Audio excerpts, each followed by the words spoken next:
G'day guys, welcome back to another week of Jay Brooks Art, where Jay paints exceptional artwork and I talk shit for 10 minutes. I think personally it's a really nice contrast, and we are nearly approaching video number 50. Did I think we'd ever get there?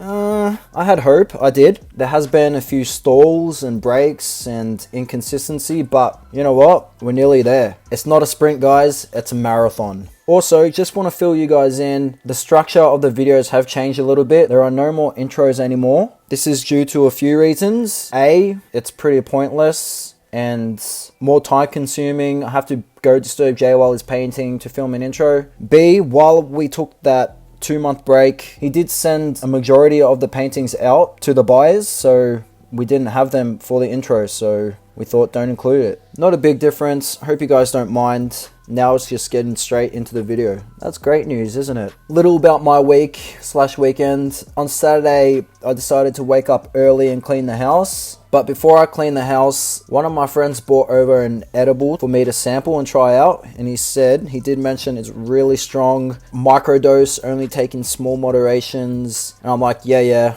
I've done it before, whatever, just give me the shit. So Saturday morning I decided, you know what, I'm gonna have an edible, get kind of baked while I'm cleaning, and it should be relaxing. So I'll clean the house, it was all good. I'll turn on the sport, and that's when it started to kick in. Yeah, I kind of freaked out. I lost my shit, thought I was gonna die. Just all the typical symptoms of edibles. This hasn't happened in ages, mind you. Probably since the first time I ever did it when I was like 17 or 18. But yeah, I thought my heart was going to explode and kind of embarrassing. But anyways, since then I've still been running every day. Today I ran 10 kilometers just to prove how much better I am than everyone that runs less than 10 kilometers. The bad thing is I'm starting to get really bad shin splints. It's for a number of reasons, I'm sure. A, because my runners are shit. Like, they're not proper running shoes, which I really need to get if I'm going to keep running so many miles and kilometers. B, the progression of my runs was meant to go from a small distance,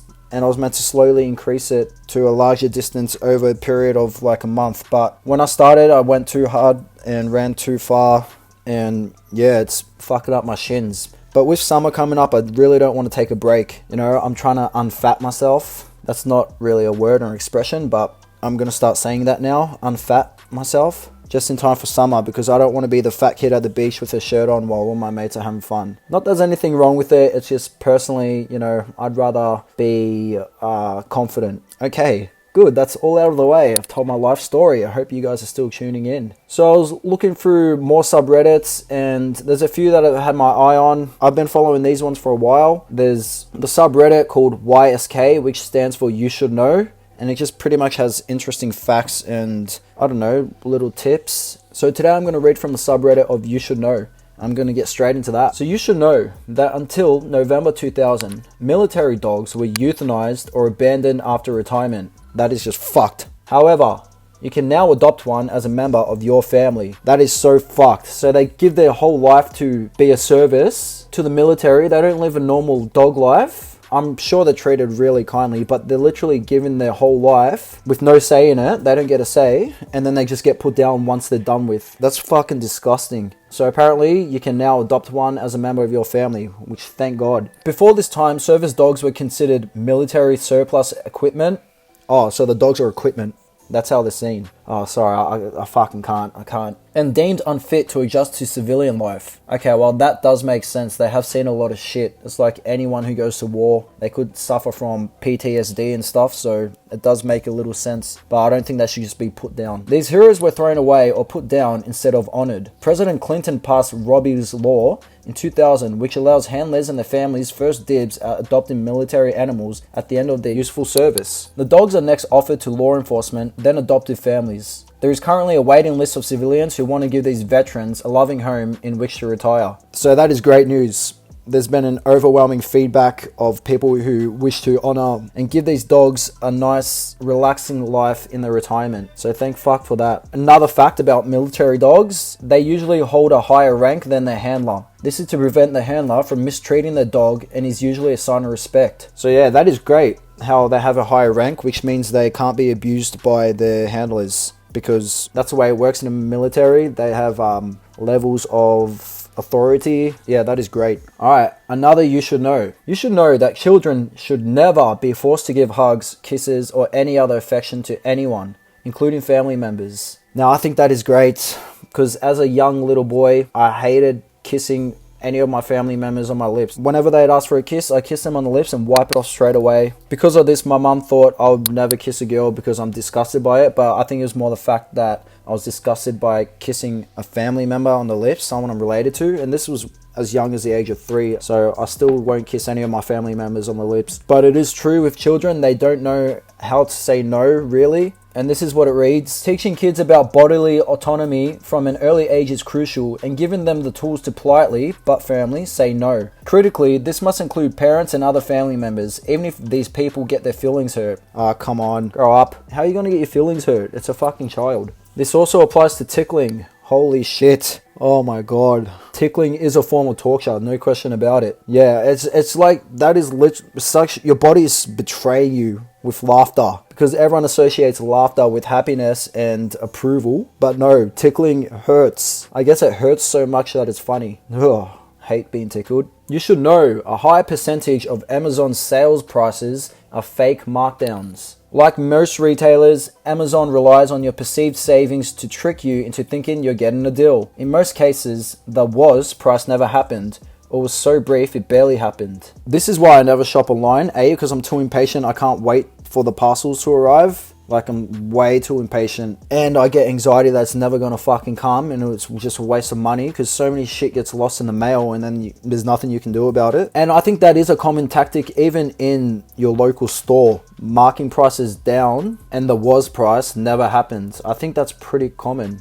but this is especially on Amazon. Anyway, I can't imagine giving Jeff Bezos more money. How would you pronounce his name? Like, he's got so much money, it's not funny. Actually, it is funny how much money he can only laugh. It just makes you sick. He's got more money than some countries. You should know, cleaning your tongue fights bad breath. All you need is your toothbrush. Wow, who would have known? Oh, cleaning my tongue. And every time I clean my tongue, I'm like, how the fuck do girls and guys, it's pretty much universal between all sexes, deep throat or even just put a dick in their mouth? Like, honestly, I can't even fucking clean my tongue for more than 10 seconds without gagging. How do people fucking...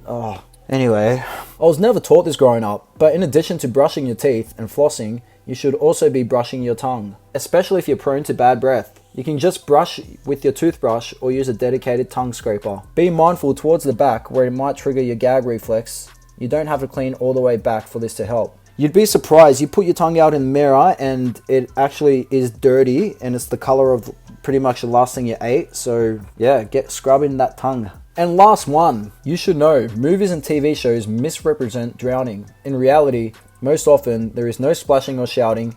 Actual drowning is silent. And this is pretty important because obviously movies and TV shows, they give you the illusion of people making a big scene when they're drowning, and you wouldn't associate someone just quietly and silently drowning. So that being said, especially when there's kids in the pool, always keep an eye out on them. I remember when I was young, I used to pretend to drown to see, like, I'd hold my breath as long as I could just to see if anyone would freak out and, like, you know, come save me, because I was a little psychopath like that. But yeah, this is pretty important. Always keep an eye on your kid, child, or in anyone. I remember 2 years ago, I was in a river and I had to swim to the other side to get a ball, and it was pretty far. On the way coming back, I actually felt my body starting to shut down, and I've always been a really good swimmer, strong swimmer, never even come close to drowning, and I literally felt my body shutting down. I couldn't scream out to anyone, and I honestly thought I was gonna drown. Luckily, I just got my feet on the riverbed and I was able to walk back. But from that day on, I realized you can actually drown and not even be able to scream and not even have the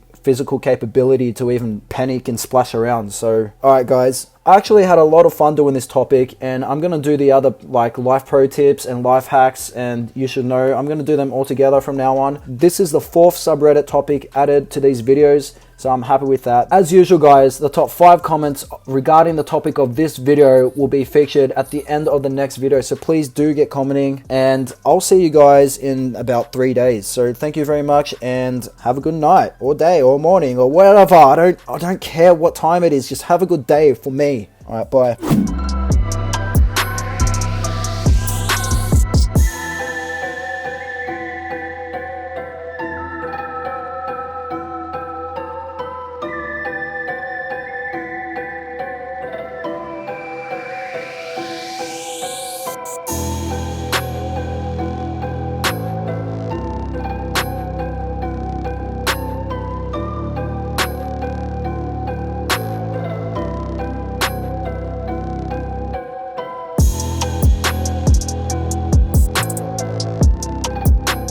comments from last video, brought to you by Luke fucking Brooks.